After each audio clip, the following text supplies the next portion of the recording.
رسول اللہ وسلم علیک یا حبیب اللہ۔ حضرات کے سامنے قرآن مجید و فرقان حمید کے ایک بہت ہی مشہور و معروف آیت کریمہ کی تلاوت کا شرف حاصل کیا ہے۔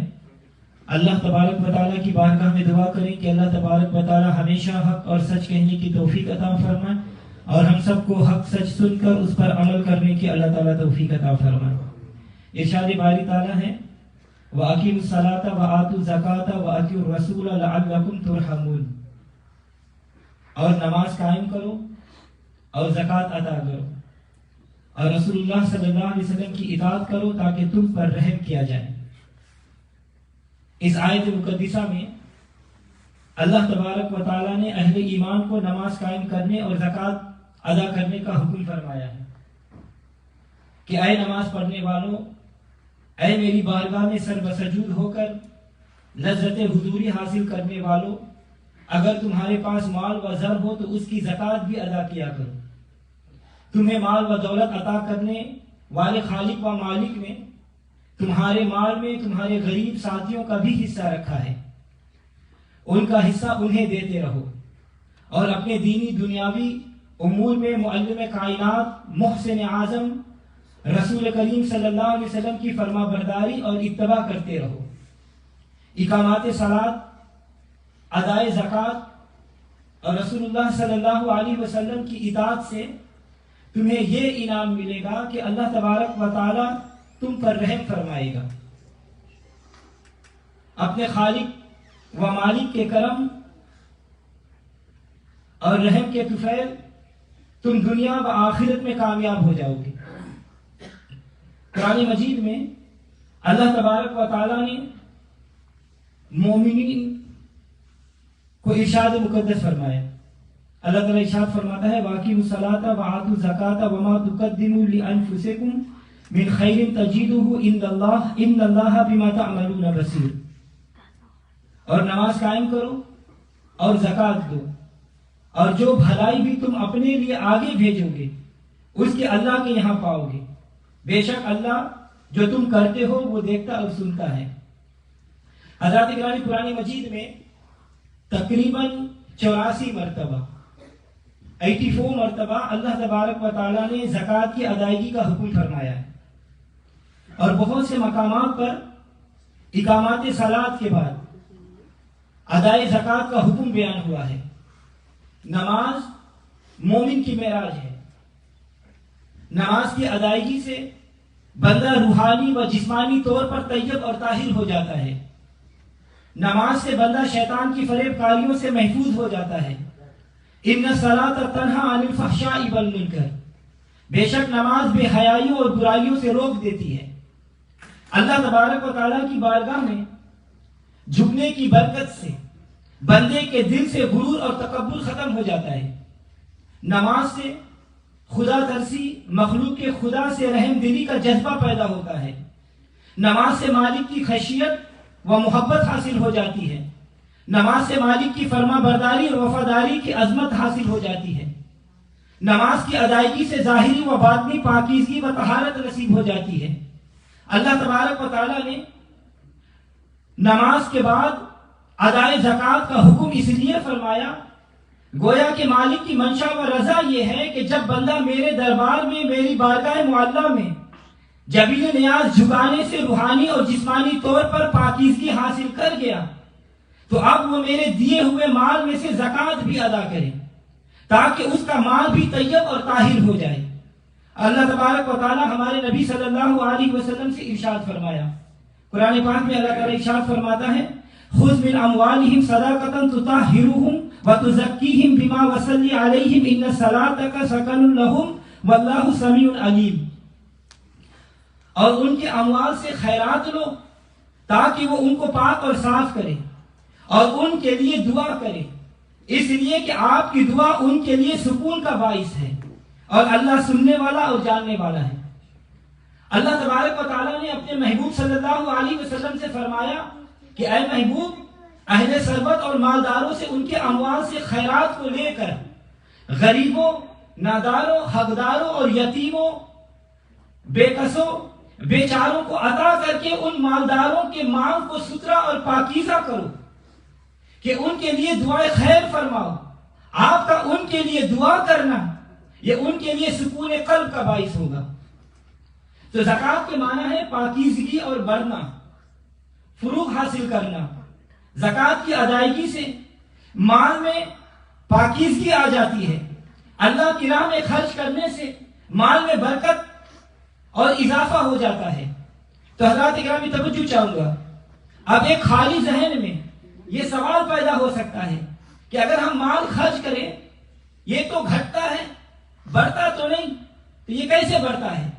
تو آئیے میں آپ کو سمجھاتا ہوں، انشاءاللہ آپ کو یہ مسئلہ سمجھ میں آئے گا کہ دیکھیں کچھ چیزیں ایسی ہیں کہ جنہیں خرچ کیا جائے تو ان میں برکت آ جاتی ہے، اضافہ ہو جاتا ہے.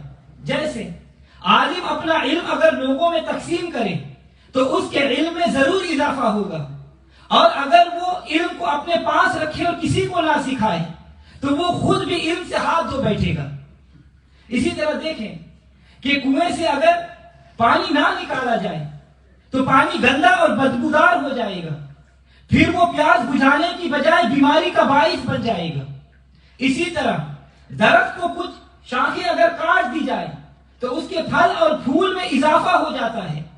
ایک کسان غلہ کاشت کرتا ہے اور دوسرا نہیں کرتا، بظاہر کاشت کرنے والے کی بوری خالی ہوگی اور نہ کاشت کرنے والے کی بوری بھری ہوگی، لیکن جس کی بوری بھری رہی وہ چند روز کے بعد ختم ہو جائے گی، اور جس نے اپنی بوری کاشت کر لی تو آپ جانتے ہیں کہ جب فصل اگے گی تو اس کے مکان گلے کی بوریوں سے بھر جائے گا. یہی حال اللہ تبارک و تعالیٰ کی راہ میں خرچ کرنے والوں کا ہے.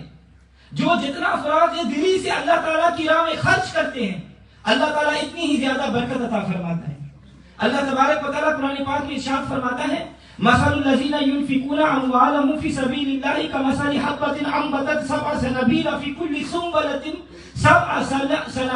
كل سنبلة مئات حبة والله يضاعف لمن يشاء والله واسع علیم.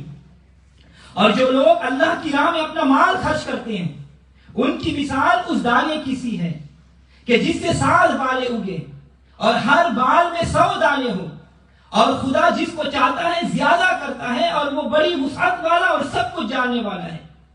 تو حضرات گرامی جو لوگ اللہ کی رضا اور خوشنودی کی خاطر غریبوں، مسکینوں، ناداروں اور حقداروں کو خیرات دیتے ہیں تو اللہ تعالیٰ کی راہ میں خرچ کرتے ہیں، ان کی مثال ایک دانے کی ہے. جیسے کسان بوتا ہے تو ایک دانے کے بدلے 700 دانہ حاصل کر جاتا ہے. تو اللہ تبارک و تعالیٰ کی راہ میں خرچ کرنے والے بھی اپنی خیرات سے 700 گنا زیادہ حاصل کرتے ہیں، بلکہ اللہ تبارک و تعالیٰ چاہے تو اس سے بھی زیادہ اجر و ثواب عطا فرما دیتا ہے، اسی لیے کہ وہ بہت زیادہ وسعت اور جاننے والا ہے. تو حضرات اکرامی اور یہ بات یاد رکھو کہ اللہ تبارک و تعالیٰ اپنے بندوں کی آزمائش کرتا ہے. اللہ اپنے بندوں کی آزمائش کرتا ہے. مال و دولت کا نہ ہونا بھی امتحان ہے اور اس کی فراوانی بھی امتحان ہے، اور خوش بخت ہیں وہ لوگ جو ہر حال میں اپنے مالک کی رضا اور خوشنودی حاصل کرتے ہیں.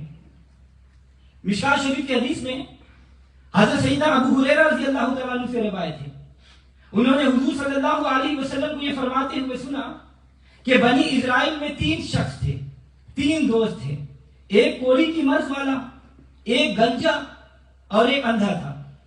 اللہ تبارک و تعالیٰ نے ان کی آزمائش کرنا چاہی تو ان کے پاس ایک فرشتہ بھیجا جو پہلے ایک کوڑی کے مرض والے کے پاس آیا، اور فرشتے نے کہا کہ تجھے کون سی چیز زیادہ پسند ہے؟ تو اس کوڑی کے مرض والے نے کہا کہ اچھا رنگ اور اچھی جلد مجھ سے یہ بیماری جاتی رہے جس کی وجہ سے لوگ مجھ سے نفرت کرتے ہیں.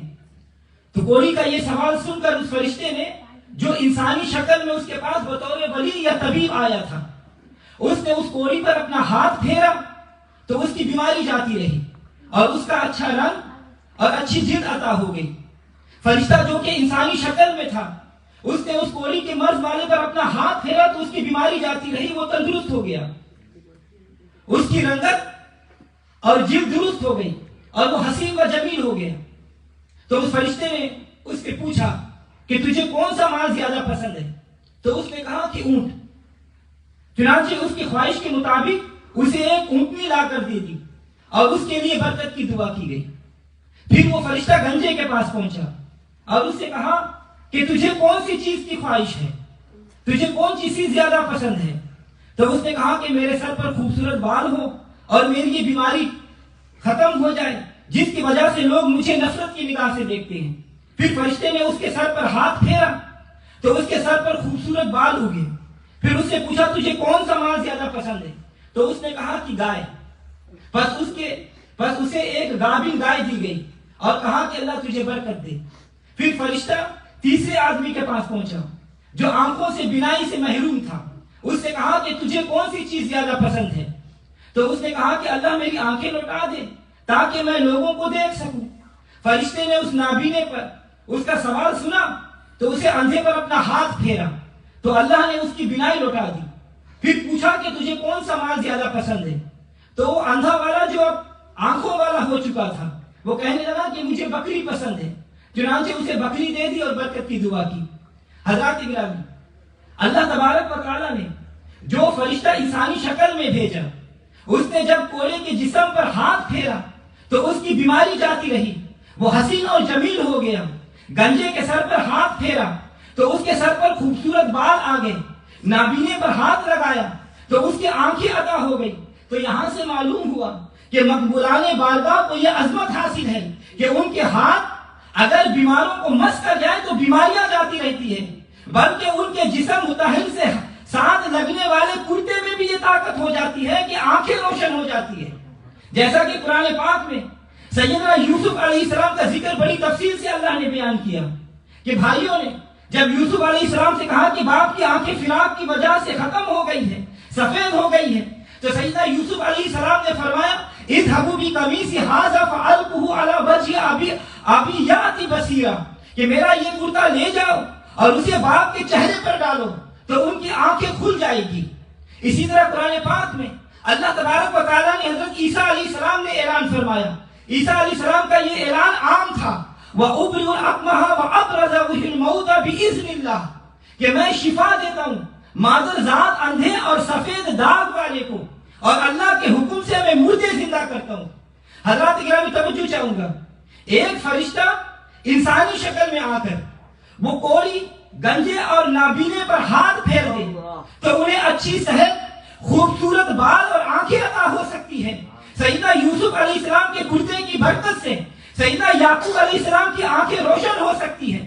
حضرت عیسیٰ علیہ السلام کی بارگاہ سے برس کے مریضوں کو شفا, معذرات اندھوں کو آنکھیں مل سکتی ہیں, مردے اللہ کے حکم سے زندہ ہو سکتے ہیں. تو پھر امام الانبیاء صلی اللہ علیہ وسلم کی ذات و برکات کیوں نہ دافع البلا اور شافع خطا ہوگی, آپ کی بارگاہ سے کیوں نہ روحانی اور جسمانی مصیبتوں سے نجات حاصل ہو سکتی ہے. اسی لیے میرے سرکار اعلیٰ حضرت عظیم البرکت مجدد دین و ملت شاہ احمد رضا خان فاضل بریلوی رحمت اللہ علیہ فرماتے ہیں تم ہی حاکم بنایا, تم ہی قاسم عطایا, تم ہی دافع بلایا, تم ہی شافع خطایا, کون تم سا کون آیا.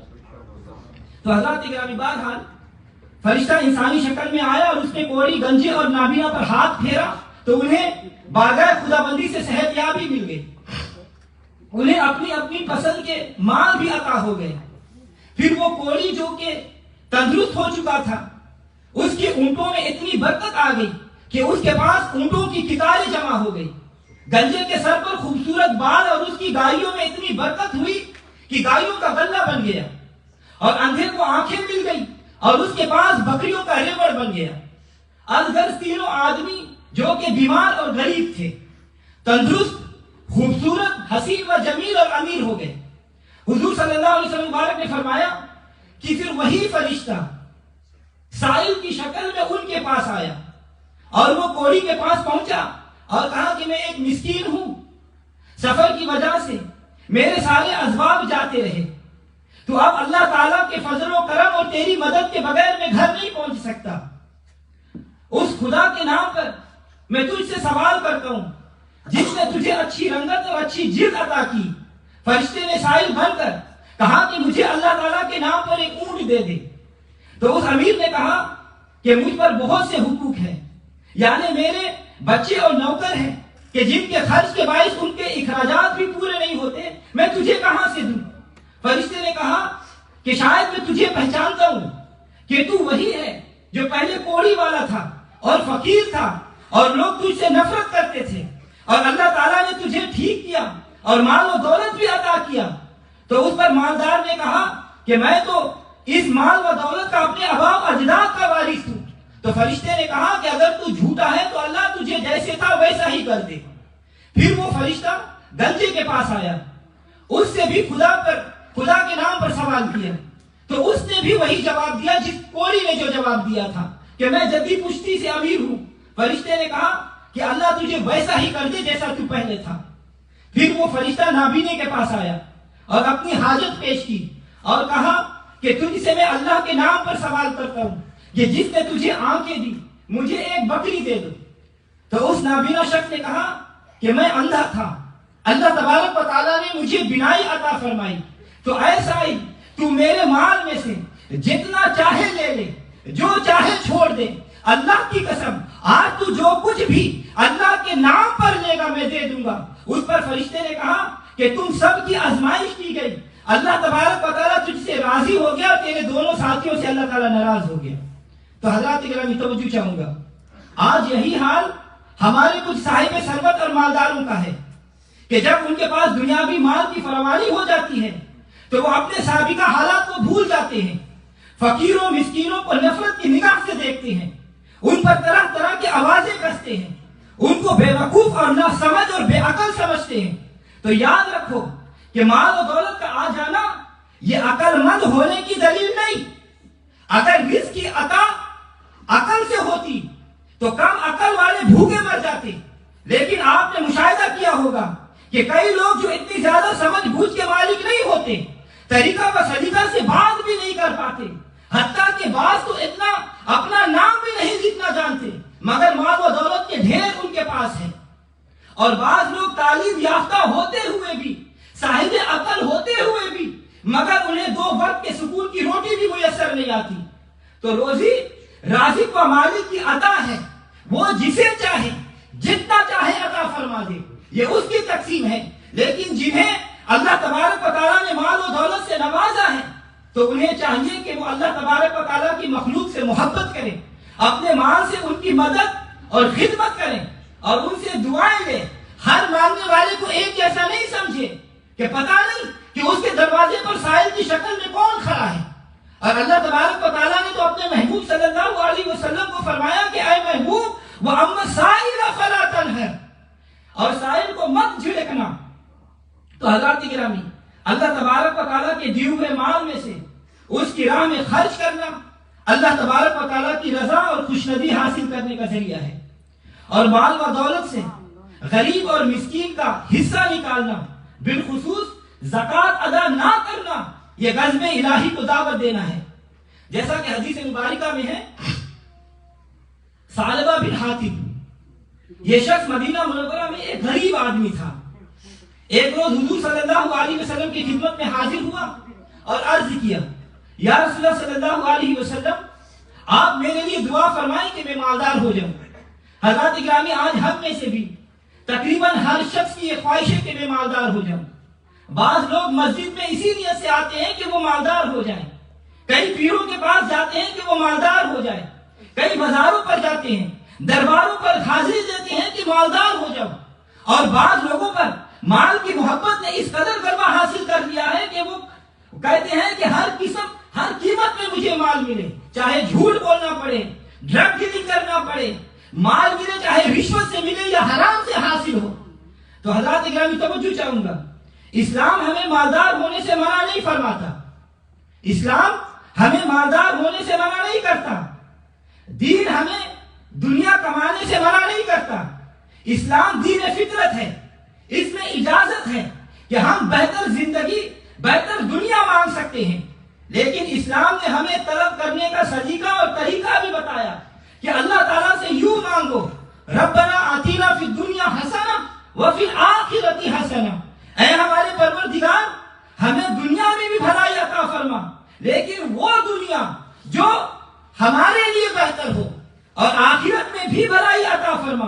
مولا کریم دنیا میں دے، مگر وہ جو بھلائی والا جس کے پا لینے کے بعد تجھ سے بھی ملتا رہوں اور تیرے ذکر سے بھی میری زبان تر رہے، میرے دل میں تیرا گھر رہے، میرے سامنے تیرے محبوب صلی اللہ علیہ وسلم کا سنگ در رہو۔ مولا ایسی دولت نہ دینا کہ جس سے میں تجھے بھول جاؤں، تیرے محبوب صلی اللہ علیہ وسلم کی چوکھٹ سے دور ہو جاؤں۔ تو حضرات گرامی میں یہ بیان کر رہا تھا کہ ثعلبہ نے حضور صلی اللہ علیہ وسلم کی بارگاہ میں عرض کیا، یا رسول اللہ صلی اللہ علیہ وسلم دعا فرمائے کہ میں مالدار ہو جاؤں۔ حضور صلی اللہ علیہ وسلم نے سوالی کا سوال سنا تو فرمایا کہ اے ثعلبہ، کیا تجھے یہ پسند نہیں کہ تو میری طرح رہے؟ اگر میں چاہتا تو یہ پہاڑ سونے کے بن کر میرے ساتھ ساتھ چلتے۔ ثعلبہ آپ کا یہ فرمان سننے کے بعد پھر کہنے لگا کہ یا رسول اللہ دعا کر دے کہ میں مالدار ہو جاؤں، اور میں خدا کی قسم اٹھا کر کہتا ہوں اور یہ وعدہ بھی کرتا ہوں کہ جس ذات پاک نے آپ کو نبی برحق بنا کر معبود فرمایا، اگر اللہ نے مجھے دولت دی تو میں ہر حقدار کا حق ادا کروں گا، توجہ چاہوں گا۔ حضرت ابو بکر کو صدیق، عمر کو فاروق، عثمان کو ذوالنورین، علی کو شیر خدا بنانے والے اور فقیروں بے نواؤں کو تاج سلطانی عطا کرنے والے آقا و مولا کی نگاہ نبوت دیکھ رہی تھی کہ جس چیز کا ثعلبہ مطالبہ کر رہا ہے وہ اس کے حق میں بہتر نہیں، اس لیے آپ اسے بڑی حاکمانہ انداز سے روک رہے تھے، لیکن ثعلبہ مسلسل مالدار ہونے کے لیے دعا کرنے پر اصرار کرتا رہا۔ حضور صلی اللہ علیہ وسلم نے ارشاد فرمایا کہ اے ثعلبہ، تھوڑا مال لو جس کا شکریہ ادا کر سکو، اس سے زیادہ مال اچھا نہیں جس کا شکریہ ادا کرنے سے قاصر رہو۔ لیکن ثعلبہ نے پھر اپنی عرض دہرائی تو حضور صلی اللہ علیہ وسلم نے بارگاہ خدا بندی میں عرض کی، اے اللہ اس کو مال دے دے، منگتوں کو سلطان بنایا میرے کملی والے نے، منگتوں کو سلطان بنایا میرے کملی والے نے، جب اپنا دربار لگایا میرے کملی والے نے۔ پھر چشمے فلک یہ نظارہ دیکھا کہ ادھر محبوب خدا صلی اللہ علیہ وسلم نے دعا کے لیے اپنے لب کھولے، ادھر اللہ تبارک و تعالیٰ نے ثعلبہ کے لیے رزق کے دروازے کھول دیے۔ اسی لیے تو ہم کہتے ہیں منگتے خالی ہاتھیں نہ لوٹے، ان کے کرم کی باتیں نہ پوچھو، منگتے خالی ہاتھیں نہ لوٹے، ان کی کرم کی بات نہ پوچھو، ارے ان کا کرم پھر ان کا کرم ہے، ان کی کرم کی بات نہ پوچھو۔ ثعلبہ کی بکریوں میں تھوڑی ہی عرصے میں اتنا اضافہ ہو گیا کہ مدینہ منورہ کی بستی میں کسی جگہ بھی اتنی گنجائش نہ تھی کہ جہاں ثعلبہ کی بکریاں سما سکے۔ چنانچہ وہ اپنی بکریاں لے کر جنگل میں چلے گئے۔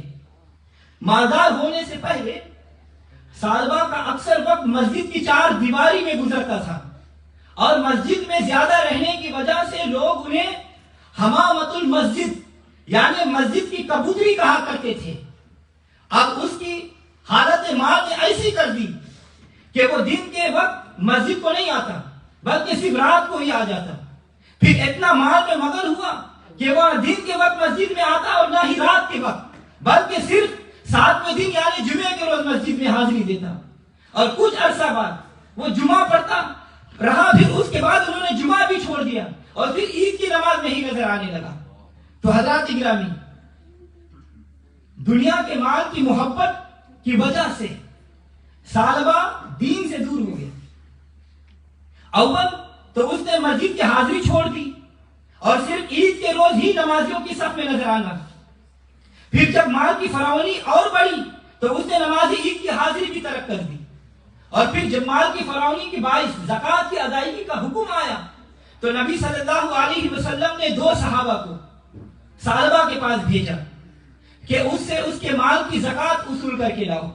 چنانچہ جب وہ صحابہ ان کے پاس پہنچے تو اس نے زکوٰۃ کی ادائیگی کے لیے کہا تو اس بدبخت نے زکوٰۃ دینے سے صاف انکار کر دیا اور کہنے لگا کہ یہ تو مجھ پر جزیہ ہے، تم جاؤ میں اس کو سوچ بچار کر کروں گا۔ چنانچہ جب وہ صحابہ مایوس ہو کر حضور صلی اللہ علیہ وسلم کی بارگاہ میں پہنچے اور ثعلبہ کے متعلق بتایا کہ وہ زکوٰۃ ادا کرنے کے لیے تیار نہیں، تو نبی صلی اللہ علیہ وسلم نے فرمایا کہ ثعلبہ ہلاک ہو گیا، ثعلبہ ہلاک ہو گیا۔ پھر اس کے متعلق اللہ تبارک و تعالیٰ نے قرآن پاک میں آیت نازل فرمائی۔ اللہ تعالیٰ قرآن پاک میں 10ویں پارے میں ارشاد فرماتا ہے وَمِنْهُمْ مَنْ أَحَدَ اللَّهَ لَئِنْ أَطَاعَنَا مِنْ فَضْلِهِ لَنَصَدَّقَنَّ وَلَنَكُونَنَّ مِنَ الصَّالِحِينَ فَلَمَّا آتَاهُم مِّن فَضْلِهِ البخیل به وتولوهم معرضون. اور ان میں سے کچھ لوگ وہ ہیں کہ جنہوں نے اللہ سے عہد کیا، اللہ سے وعدہ کیا کہ اگر اللہ اپنے فضل سے ہمیں عطا کرے تو ہم ضرور خیرات کریں گے اور ضرور نیکوکار ہو جائیں گے. جب اللہ نے اپنا فضل سے عطا کیا تو وہ بخل کرنے لگے اور اس سے روگردانی کی. ثعلبہ بخیل کی مذمت اس آیت میں بیان کی گئی. اللہ تعالیٰ فرماتا ہے کہ میری مخلوق میں کچھ ایسے لوگ بھی ہیں جو میرا فضل مانتے ہیں، مجھ سے مال و دولت کا سوال بھی کرتے ہیں اور وعدہ بھی کرتے ہیں کہ اے اللہ اگر تو مال دے تو ہم ضرور صدقات و خیرات دیا کریں گے، غریبوں اور مسکینوں کی مدد کریں گے، اللہ کے راستے میں خرچ کریں گے. لیکن جب انہیں اللہ کا فضل یعنی مال و دولت مل جاتا ہے تو وہ سب کچھ کیے ہوئے وعدے اپنے قول و فعل کو بھول جاتے ہیں.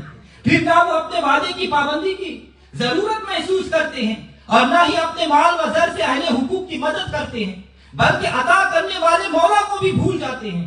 یہی حال ثعلبہ کا ہوا. بخیلی اور ناشکری کی وجہ سے وہ اللہ تعالیٰ کے غضب میں، عذاب میں مبتلا ہو گیا اور اس کے دل کی دنیا برباد ہو گئی. اللہ تعالیٰ قرآن پاک میں ارشاد فرماتا ہے فَأَعْقَابَهُمْ نِفَاقًا فِي قُلُوبِهِمْ إِلَى يَوْمِ يَلْقَوْنَهُ بِمَا أَخْلَفُوا اللَّهَ مَا وَعَدَهُ وَبِمَا كَانُوا يَكْسِبُونَ. بس اس کا نتیجہ یہ نکلا کہ اللہ نے ان کے قلوب پر نفاق مسلط کر دیا اس دن تک جب وہ ملیں گے اس سے، اس لیے کہ انہوں نے اللہ سے کیے ہوئے وعدے کی خلاف ورزی کی، اس لیے کہ وہ جھوٹ بولا کرتے ہیں. حضرات گرامی، وہ بد نصیب جنہوں نے اللہ تبارک و تعالیٰ کی راہ میں خرچ کرنے سے منہ موڑا اور اپنے کیے ہوئے وعدوں کو بھول گئے اور اپنے خالق و مالک کی بارگاہ سے روگردانی کی، اللہ نے ان کے وہ دل جو پہلے ہی نفاق کی مرض میں آلود تھے، مسلسل بدعملی وعدہ خلافی کی وجہ سے ان پر نفاق کے عذاب کو اور زیادہ کر دیا. اب انہیں مرتے دم تک اللہ تعالیٰ کے غضب سے نجات نہیں ملے گی اور آخرت میں دردناک عذاب ان کا مقدر ہوگا. تو حضرات گرامی توجہ چاہوں گا، ثعلبہ نے زکوٰۃ دینے سے انکار کیا تو اس کی مذمت میں قرآن مجید کی آیت نازل ہوئی اور نبی صلی اللہ علیہ وسلم نے فرمایا کہ ثعلبہ ہلاک ہو گیا، برباد ہو گیا. جب اس کی ذلت اور رسوائی ہوئی تو وہ اپنا مال لے کر حضور صلی اللہ علیہ وسلم کی بارگاہ میں حاضر ہوا اور فرمایا یا رسول اللہ صلی اللہ علیہ وسلم میں اپنا زکوٰۃ کی مال لے کر آیا ہوں. تو آپ صلی اللہ علیہ وسلم مبارک نے ارشاد فرمایا کہ اے ثعلبہ اپنا مال واپس لے جاؤ، اللہ تبارک و تعالیٰ نے مجھے تیرا مال قبول کرنے سے منع فرما دیا ہے. چنانچہ وہ رونے لگ گیا اور اپنے سر پر خاک ڈالتا ہوا واپس ہو گیا. پھر وہ سیدنا صدیق اکبر رضی اللہ تعالیٰ عنہ کے زمانے میں اپنی زکوٰۃ لے کر حاضر ہوا تو سیدنا صدیق اکبر نے فرمایا کہ تیری زکوٰۃ اللہ کے رسول نے قبول نہیں کی تو میں کس طرح قبول کر سکتا ہوں. پھر ثعلبہ حضرت عمر رضی اللہ تعالیٰ عنہ کے دور میں حاضر ہوا اور اپنی زکوٰۃ پیش کی تو سیدنا فاروق اعظم رضی اللہ تعالیٰ عنہ بھی نے یہ کہہ کر رد فرما دی کہ جب تیری زکوٰۃ کو رسول اللہ اور سیدنا ابو بکر صدیق نے قبول نہیں کی تو میں کس طرح قبول کر سکتا ہوں. چنانچہ ثعلبہ اسی حال میں وہ سیدنا عثمان غنی رضی اللہ تعالیٰ عنہ کے زمانے میں وہ زمین پر پاؤں رگڑ رگڑ کر مر گیا. تو حضرات گرامی توجہ چاہوں گا، بہت اہم بات کر رہا ہوں. ثعلبہ جو حضور صلی اللہ علیہ وسلم کا صحابی تھا، جسے حضور صلی اللہ علیہ وسلم کی زیارت نصیب تھی، جسے حضور صلی اللہ علیہ وسلم کی صحبت نصیب ہوئی، جسے حضور صلی اللہ علیہ وسلم کی رفاقت نصیب ہوئی اور اس نے زکوٰۃ کی ادائیگی نہ کی تو اللہ تبارک و تعالیٰ کے غضب میں گرفتار ہو گیا. تو اب ان مالداروں کو یہ سوچنا چاہیے کہ جن کے پاس نہ نماز ہے، نہ روزہ، نہ حج ہے، نہ خیرات، نہ تقویٰ ہے، نہ پرہیزگاری، اگر وہ اپنے مال سے زکوٰۃ ادا نہیں کریں گے تو وہ کیوں کر اللہ تبارک و تعالیٰ کے عذاب سے بچ سکیں گے. آؤ آج ہم سب مل کر اللہ تبارک و تعالیٰ کی بارگاہ میں عرض کرتے ہیں کہ یا اللہ ہم اپنی مال کی زکوٰۃ ادا کریں گے، غریبوں اور مسکینوں اور یتیموں کا حصہ جو ان کے مال میں سے ہے انہیں پہنچائیں گے. زکوٰۃ کی ادائیگی سے دل کی دنیا آباد ہو جاتی ہے، زنگ آلود دل صاف ہو جاتے ہیں، دل سے مال کی محبت جاتی رہتی ہے اور جلوہ گاہ محبوب بن جاتا ہے. اور اسی لیے صاحب دل اور صاحب نظر اہل بصیرت لوگوں نے اپنا سب کچھ اللہ تعالیٰ کی راہ میں قربان کر دیا. اللہ تبارک و تعالیٰ ہم سب کو زکوٰۃ ادا کرنے کی توفیق عطا فرمائے. اور حضرات گرامی جن لوگوں نے دعاؤں کے لیے کہا ہے سب اللہ تبارک و تعالیٰ سب کی نیک حاجات کو قبول فرما، سب مسلمانوں کی دین و دنیا کی دولت نصیب